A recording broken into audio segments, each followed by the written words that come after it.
The way of Christ shows that we follow celibacy, testifying, and healing as as the example and the way out. We all follow that, we will eventually reach and obtain permanent salvation for the collective. Here is my proofs for the ones who are determined to just believe people only when they quoting scriptures. I have proof in the scriptures of my stance on procreation, of anti-procreation or no procreation, and anti-natalism. Here we go. Corinthians 1:7-9. For I would that all men were even as I myself, but every man has his proper gift of God, one after this manner and another after that. I say therefore to the unmarried and widows, it is good for them if they abide even as I. But if they cannot contain, let them marry, for it is better to marry than to burn. And even for the ones that are married, he does not advise procreation. And plenty of scriptures that he is pro-barren women or applauds them for not giving birth. And he also dread the oppression that the race, the collective, has to experience. If he didn't marry, why should you?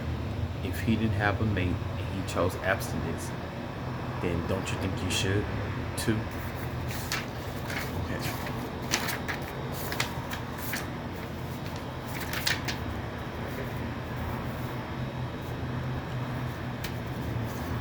Ecclesiastes 16:3. Trust not in their life, neither respect their multitude, for one that is just is better than 1,000. And better it is to die without children than to have them that are wicked.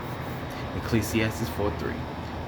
He woes the oppression of the world around. I paraphrase this a lot.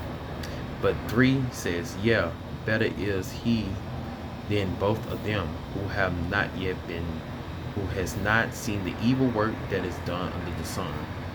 1 John 2:15-16. Love not the world, neither the things that are in the world.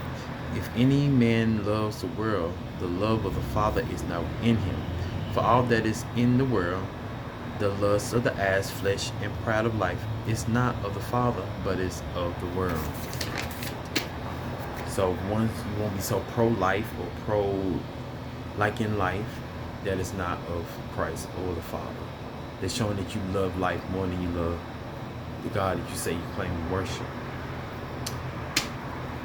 It's about detaching from it and not bringing any other innocent spirits into the flesh to undergo the trials, tribulations, the sin and evil of this world.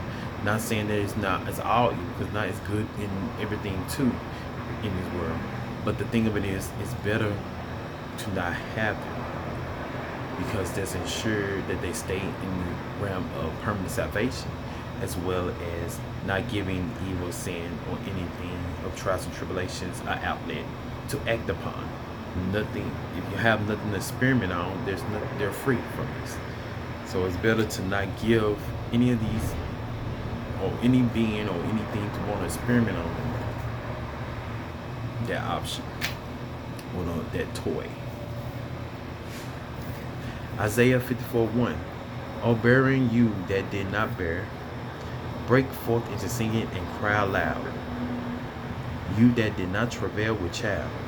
For more are the children of the desolate than the children of the married woman, says Yahuwah. That's in Yahuwah, the same God that created the good and the evil. 2 Baruch 10:14. For the barren shall above all rejoice, and those who have no sons shall be glad, and those who have sons shall have anguish.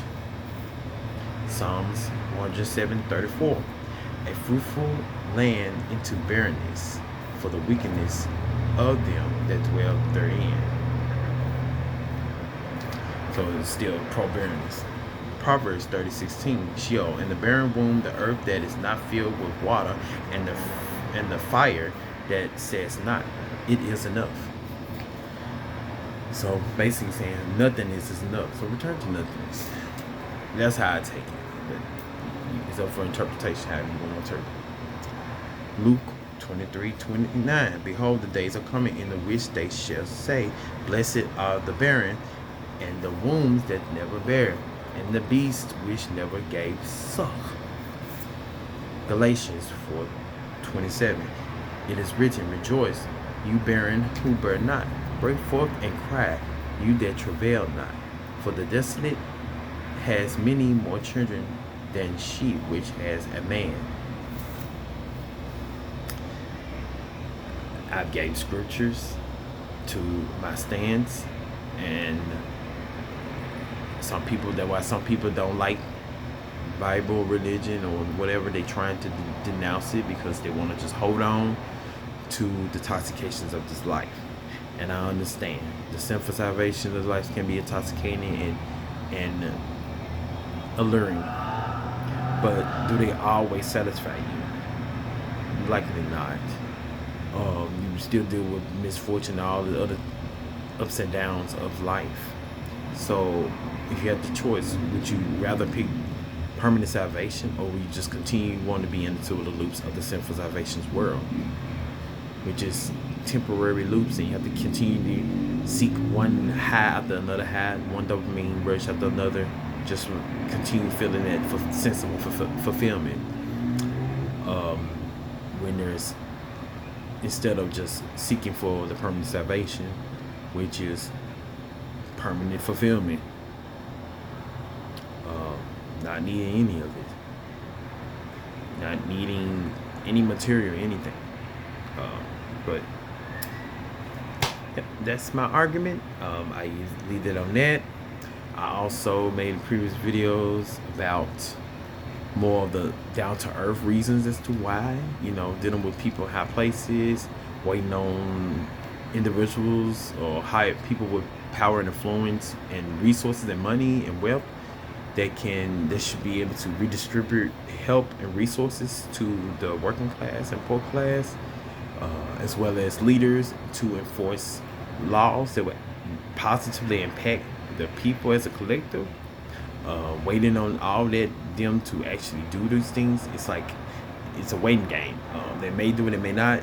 You have to deal with probable laws that you don't always agree with. You have to still have a bad to. It's you got to think about it. Like, is it really worth bringing their child into all of that? The trials and tribulations on top of their own internal strifes or conflicts, and then your own teachings may not align with what they're feeling, and causing that eternal conflict within them, trying to hold on to what you teach them versus what they're really wanting, and growing up in adulthood and choosing to rebel and have to heal from all that trauma that they're absorbed throughout their living, their life, through their adolescence. You have to think about these things. But I can go on and on. Have a good one.